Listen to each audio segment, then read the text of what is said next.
12 Motown artists gone too soon. Different lives, different stories, same ending. Some say it's coincidence, others call it a pattern. But by the time we reach number 1, you might start calling it something else entirely. Motown built legends, polished voices, created icons.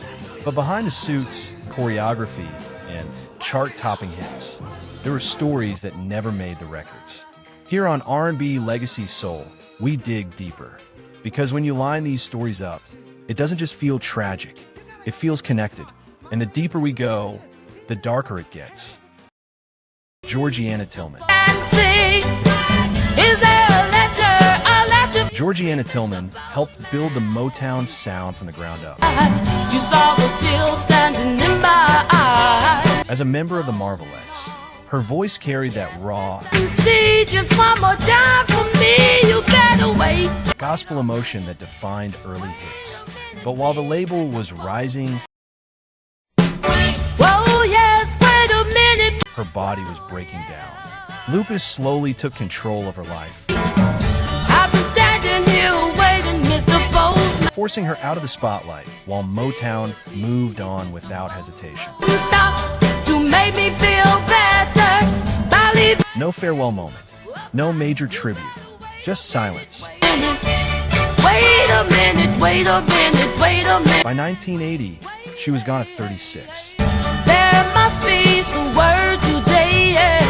And the machine she helped build, it barely paused, which makes you wonder. Whoa, yeah. How many artists did Motown leave behind once they stopped being useful? Whoa, you better wait a minute, please. Hubert Johnson. Hubert Johnson's voice-powered Do You Love Me? One of Motown's most explosive early records. He brought grit, energy, something raw before Motown became polished perfection. You broke my heart, 'cause I couldn't. But raw didn't fit the new image. As a label refined its brand, artists like Hubert faded into the background. The spotlight shifted and the calls stopped coming. Or replaced it, silence. And for Hubert, that silence turned heavy. In 1981, he died by suicide at just 40 years old. No headlines, no industry-wide warning, just another voice gone. So what happens when the spotlight disappears and no one is there to catch you? Sandra Tilley. Sandra Tilley wasn't supposed to shine. She was the replacement. But when she joined Martha and the Vandellas, she proved she belonged. Touring internationally, performing for legends, holding her own on major stages.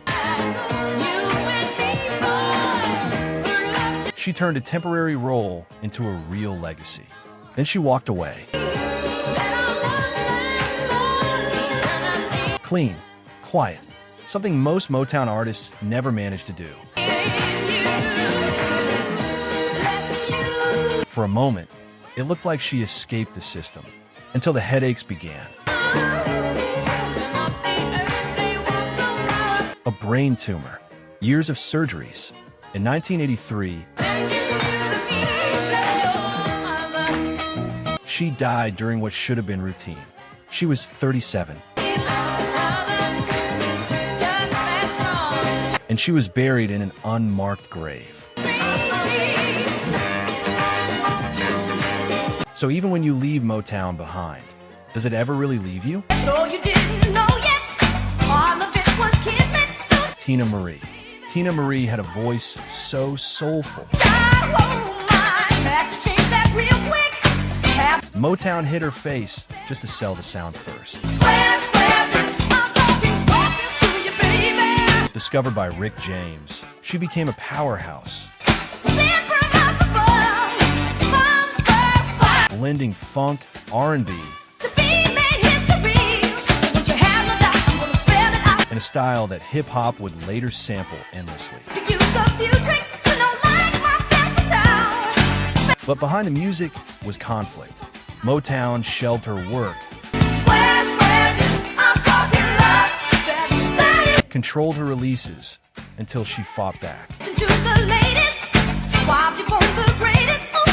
and won. She changed music law forever, but the fight left scars.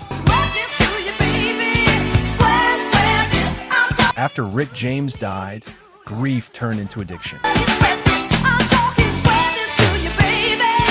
Then came a head injury that caused lifelong seizures. In 2010, she died in her sleep at 54. They called it natural causes. But after everything she endured, was it really that simple? Mary Wells. Mary Wells was Motown's first queen. Tell you from the start, I can't be torn apart from My Guy made her a superstar at 20. Even the Beatles wanted her on tour. That's how big she was. Then she made a bold move. She left. Chasing bigger opportunities, more control, a Hollywood future. How's everybody doing? But everything collapsed. The hits stopped.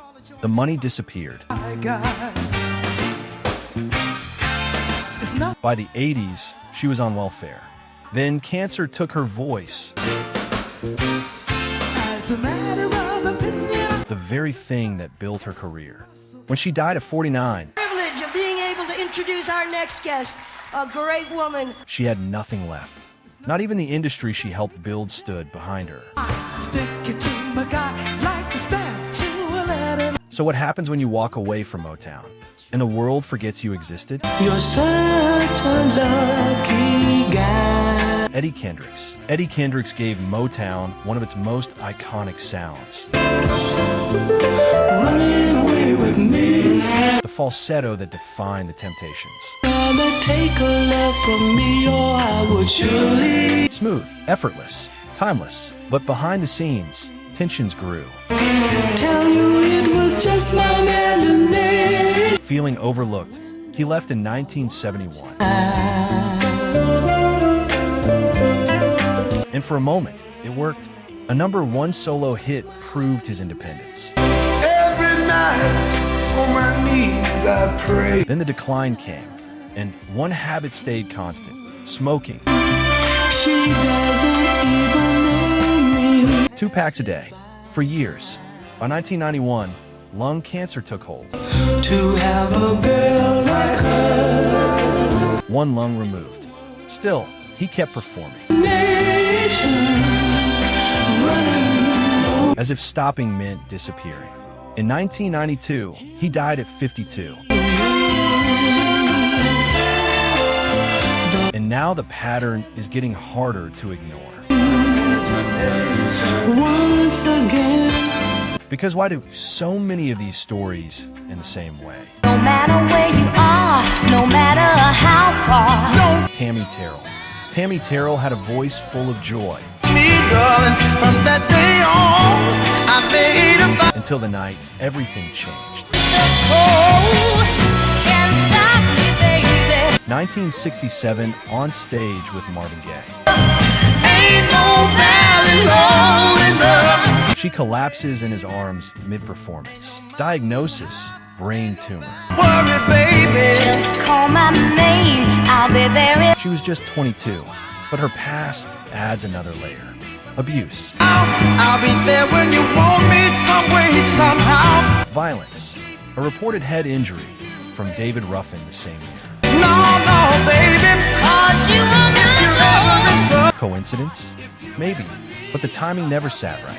Ain't no valley low, ain't no river wide. She endured 8 surgeries in 3 years. Getting to you, baby. Remember the day I said By 1970, she was blind, frail, fading. Oh, no, darling. No, She died at 24, and Marvin Gaye was never the same again. I'll be there on the double, just as fast as I can. Don't you Because sometimes one tragedy doesn't end, it spreads. brother, brother, brother. Marvin Gaye. Marvin Gaye changed music forever. War is not the answer. What's Going On wasn't just a song. It was a statement Motown didn't even want to release. Talk to me so you can see. But behind the genius was pain, addiction, death,